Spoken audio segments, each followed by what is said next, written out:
You won't believe how something so small, a boy standing on the corner of a crowded city street, holding out his hand and asking for just $10, could spark a chain reaction that turned a hardened businessman's world upside down. It happened on a Tuesday afternoon, the kind of day where the sun hangs high but the city feels cold, and people walk fast, heads down, hearts closed. Michael Rutherford was one of those people. A millionaire by every standard, dressed in a custom Italian suit, clutching a briefcase with fingers that had forgotten the feel of uncertainty. His eyes were always on the next deal, the next zero on his bank statement, the next step up an already sky-high ladder of success. He didn't believe in luck. He didn't believe in second chances. He definitely didn't believe in handouts. But that day, for some reason even he couldn't explain, he paused. The boy was no older than 10. His face was smudged with dirt, his clothes were worn thin, and his eyes, oh, those eyes, were too tired for a child. "Sir, please. I'm not asking for much. Just $10. My sister is hungry. I need to get her some bread." His voice was trembling but not rehearsed. There was no sign of manipulation, no forced performance. Just raw, trembling desperation that cut through the noise of the street and reached into the cold corner of Michael's soul he had buried long ago. At first, Michael's instinct was to walk away. He'd been approached by dozens of people like this. What difference would $10 make? Probably just another lie, another scheme. But the boy didn't follow him or beg again. He just stood there, looking down at his own shoes, waiting, not hoping, not demanding. Just waiting. Something in that silence gnawed at Michael. He turned back. "What's your name?" he asked. The boy looked up, startled. "Daniel," he said. "Where are your parents?" "Gone," Daniel whispered. "My mom died last year. My dad, he left before that. It's just me and my little sister now." Michael's heart did something it hadn't done in years, it hesitated. A memory flickered, uninvited, of his own childhood. Of a mother who cried behind closed doors and a father who disappeared into the night. He'd buried all that under success, under money, under pride. But now it was back, clawing its way up from the past. He reached into his wallet and pulled out a $10 bill. But before handing it over, he asked, "Where's your sister?" "In the alley. I didn't want to leave her, but I had to try." Daniel didn't look like he was lying. There was no mischief in his face. Just worry. So Michael did something wildly out of character, he followed him. Daniel led him 2 blocks down, then turned into a narrow alley where a little girl, maybe 6 years old, was curled up under a thin blanket behind a cardboard box. Her eyes opened when Daniel knelt beside her. "I got it," he said softly. "We'll get some food now." She smiled, and it broke something inside Michael. He stood frozen, holding the $10 bill like it was a lifeline. "You sleep here?" he asked. Daniel nodded. "Where else would we go?" "Have you tried any shelters?" Michael asked. "They're full. And sometimes they don't let us in together. They say boys and girls have to be separated." Michael swallowed hard. In his world of penthouses and catered lunches, of boardrooms and chauffeurs, this kind of survival was foreign. But something about Daniel's quiet strength, the way he cared for his sister like a father, hit him harder than any corporate loss ever had. "Come on," he said suddenly. "Let's get you some food." He took them to a small diner around the corner. The waitress looked at Daniel and his sister with wide eyes but said nothing when Michael ordered them both full meals. As they ate, Michael sat across the table, not touching his coffee. "Why don't you go to school?" he asked. Daniel looked embarrassed. "Can't. They won't let me enroll without papers. And I can't leave my sister alone." Michael felt ashamed. He had built empires but ignored the ruins right outside his glass towers. When the meal was over, Daniel looked at him and said, "Thank you, sir. You didn't have to do that." That sentence, it was the turning point. Michael realized that this boy hadn't asked for pity. He'd asked for help, just enough to make it through the day. And even after all he'd been through, he still had manners. Still had dignity. "What if I could help more than just today?" Michael asked carefully. Daniel blinked. "What do you mean?" Michael leaned in. "I want to help you. Both of you. I can find you a safe place to stay. Get you in school. Get her to a doctor if she needs one." Daniel looked down. "Why?" "Because once, someone helped me," Michael lied. The truth was, no one had. That was why this mattered. Because he knew what it felt like to be alone. And for the first time in years, he wanted to be someone different. The next few days were a whirlwind. Michael pulled strings, made calls, pulled favors from contacts he hadn't spoken to in years. He found a family shelter that made an exception to keep Daniel and his sister together. He found a school willing to enroll Daniel despite missing documents. He even hired a private tutor to catch him up. But what surprised him most was how often he found himself thinking about them, wondering if they were okay, if they needed more, if Daniel had smiled that day. Michael started visiting, once a week at first, then twice. Then every other day. His staff noticed he smiled more, seemed more grounded. He didn't bark orders the way he used to. He asked people how they were, and waited for the answer. He didn't even realize how much had changed in him until one afternoon, 6 weeks later, when Daniel handed him a drawing. It was crude, made with crayons, but it showed 3 people, Daniel, his sister, and Michael, all holding hands under a bright yellow sun. "You saved us," Daniel said simply. "No," Michael replied, his voice thick. "You saved me." He meant it. Because in helping Daniel, he had rediscovered something he didn't know he'd lost, his heart. But this story doesn't end here. No, something even more powerful was waiting around the corner, something that would shake Michael's world once more, test the very foundation of this newfound hope, and show just how deep the bond between a poor boy and a rich man could go.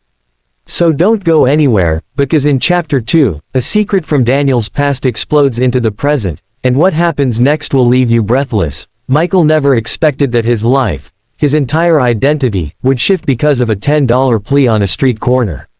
After weeks of supporting Daniel and his little sister, Hope, he had begun to feel something unfamiliar blooming inside him. Purpose. Connection. It had started so quietly, almost awkwardly, with a meal at a diner, a conversation, a drawing made in crayon. But as the days passed and Daniel's eyes brightened, as Hope's giggles filled the air like tiny bells, Michael felt the walls inside him cracking, the ones built out of pride, pain, and fear. He was no longer just helping. He was healing. And yet, fate was not done writing this story. Because sometimes, when you open your heart, you also open it to unexpected storms. One evening, as Michael waited in the shelter's visiting lounge, now a usual stop on his way home, he saw a figure he didn't recognize. A tall man, rough in appearance, hovering near the hallway where the children's rooms were. Michael's instincts prickled. "Can I help you?" he asked, standing up. The man glanced at him with wary eyes. "Looking for my son." The words sent a cold chill through Michael. "And who might that be?" "Daniel," the man grunted. "Daniel Thompson. I'm his father." Every fiber of Michael's body tensed. "You abandoned him," he said flatly. "You left him in Hope alone." The man, Rick Thompson, shrugged. "Things got rough. I had to get away for a while. I'm here to take him back now." "He's not a dog, Mr. Thompson," Michael snapped. "You don't just show up when it's convenient." Rick narrowed his eyes. "And who are you to tell me what to do with my kid?" Before Michael could respond, a voice called out, quiet but fierce. "He's not my dad." Daniel stood in the hallway, shoulders stiff, holding Hope's hand. Her tiny fingers clung to his. "He left us. He used to yell at Mom. He hit her. And when she died, he took what little we had and ran. He doesn't care about us." Michael stepped between the children and Rick. "You heard him. Leave." Rick tried to bluster, claiming parental rights, legal authority, but the shelter staff had already called security. With one last glare, Rick was escorted off the premises. But something in Michael's gut warned him this wasn't over. Later that night, as he drove home, the memory of Daniel's trembling voice echoed in his mind.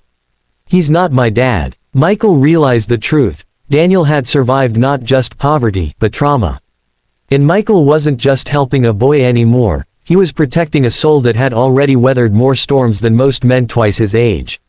Over the next week, Michael met with social workers, legal advocates, even a judge. He poured money and time into ensuring Daniel and Hope's safety. It wasn't just charity anymore. It was love. One evening, Michael took the children to a quiet park just as the sun was setting. The sky was painted with golden streaks, and Hope was chasing butterflies, laughing freely. Daniel sat beside him on the bench, silent for a long time. "You don't have to keep helping us, you know," he finally said. "You've already done more than anyone ever has." Michael smiled faintly. That's the thing, Daniel. I'm not doing this to feel good about myself. I'm doing this because I care about you, and I think I've finally realized why. Daniel looked up, curious. Why? Michael hesitated, then exhaled deeply. Because once, I was you. Not exactly the same, but close. My father was cruel. My mother broke down from the pain. I ran from that life by becoming someone no one could ever hurt. I built an empire so I'd never feel powerless again. But in the process, I stopped feeling anything. Daniel frowned. Then how did you change? You, Michael said softly. You reminded me that vulnerability isn't weakness. That kindness isn't a waste. That the smallest voices often carry the biggest truths. Daniel said nothing for a while. Then he nodded, as if accepting a silent promise.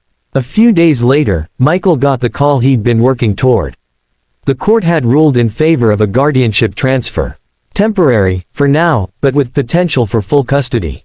That evening, he told Daniel and Hope they'd be coming to live with him, in his home. Daniel's eyes widened. You want us to stay, with you? Michael knelt in front of them. Only if you want to. I have a big house. Too quiet, really. I think it needs your noise. Hope jumped up and hugged him. Daniel followed, slower, more hesitant, but when he wrapped his arms around Michael, it was tighter than any handshake he'd ever given. The transition wasn't easy. The mansion was intimidating at first. Hope got lost in the hallway more than once. Daniel didn't sleep well the first few nights. But Michael was patient. He didn't try to replace anyone. They all just slowly became something new, a family. Months passed. Daniel excelled in school. Hope started art classes. Michael cut back hours at his company to be home more often. His staff noticed a change in him, softer, warmer. His eyes smiled more than his lips did. And then, one evening, as they sat together by the fireplace, Daniel handed him a new drawing. This one showed them all around a dinner table, with the words scrawled above, home. Michael couldn't stop the tears. Thank you, he whispered. For what? Daniel asked. For teaching me how to love again. The story should end here. It should wrap up in a neat little bow with smiles and sunsets. But life rarely plays fair. Because a few weeks later, tragedy struck. Michael collapsed in his office, heart attack. Rushed to the hospital, unconscious. For 3 days, Daniel and Hope sat by his side, refusing to leave. When he finally woke, the first face he saw was Daniel's. Don't leave us, Daniel whispered. Not you too. Michael, weak and pale, reached out. I'm not going anywhere. That brush with death sealed something between them, something unspoken but real. Michael changed his will, set up college funds, legally adopted Daniel and Hope. And from that moment forward, everything he did, every breath, every meeting, every plan, was with them in mind. Years passed. Daniel graduated top of his class.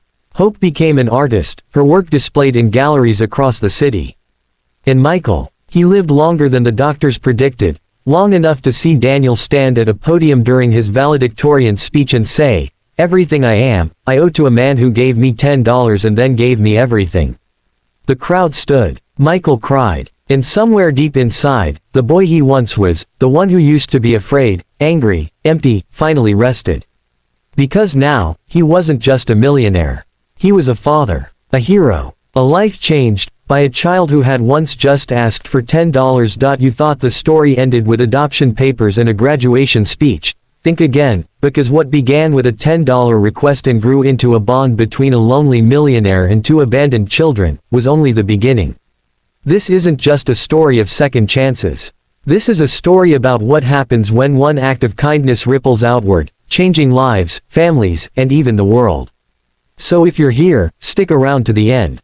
Because what you're about to hear is the most powerful chapter yet, the one where the boy becomes the man, and the man becomes more than he ever dreamed he could be. The night of Daniel's graduation had ended with cheers, laughter, and a quiet car ride home with Michael sitting beside him in the passenger seat, proud but unusually silent. Daniel noticed it, the way his father seemed lost in thought, staring out the window. You okay? Daniel asked, eyes flicking toward him.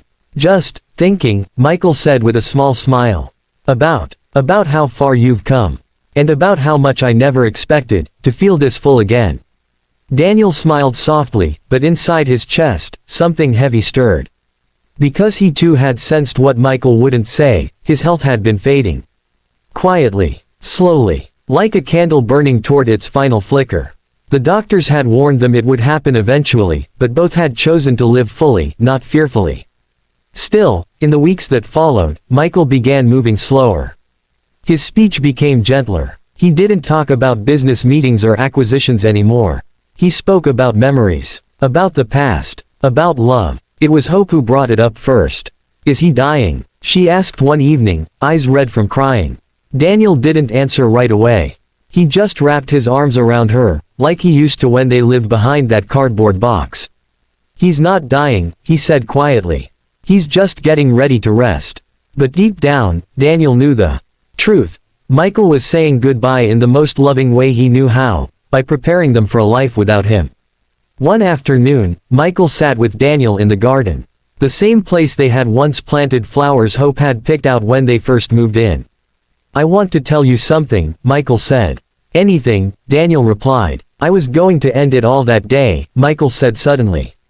"Before I met you." Daniel turned, shocked. "What do you mean?" "That Tuesday, when I saw you on the sidewalk asking for $10, I was walking to the bridge. I'd written letters. I had no one, no purpose, just money and silence. But then you looked at me. Not with fear, not with expectation, just hope. I hadn't seen hope in years. You stopped me from doing the worst thing I could have done." Daniel blinked back tears. "You never told me, because I wanted to protect you from that darkness. But now I think you should know the truth. Because you didn't just change my life, Daniel. You saved it." Daniel didn't say anything. He couldn't. The tears ran freely, hot and silent. That night, Daniel sat alone in his room, surrounded by photos of their time together. Birthday parties, holidays, quiet Sunday mornings. Michael had given him a home, a family, a reason to believe. And now, as he felt the weight of what was coming, he realized he had to do more than just grieve. He had to honor him. 2 months later, Michael passed peacefully in his sleep, with Daniel holding his hand and Hope curled up beside him. The funeral was small but meaningful. No towering floral displays or gold-plated caskets. Just people who loved him. Staff who had worked for him for decades. Friends who had returned after years of silence.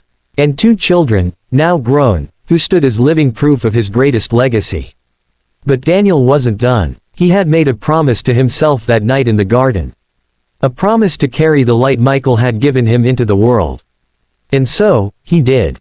Daniel used his inheritance to open something called the $10 Foundation, a nonprofit dedicated to helping homeless children and families across the country. The mission: to provide emergency food, safe housing, education access, and legal aid. But more than that, it gave dignity back to those who had lost it. The name confused some people at first. Why $10? Reporters would ask. And Daniel always gave the same answer: because $10 didn't change my life. It started a chain of kindness that changed the world.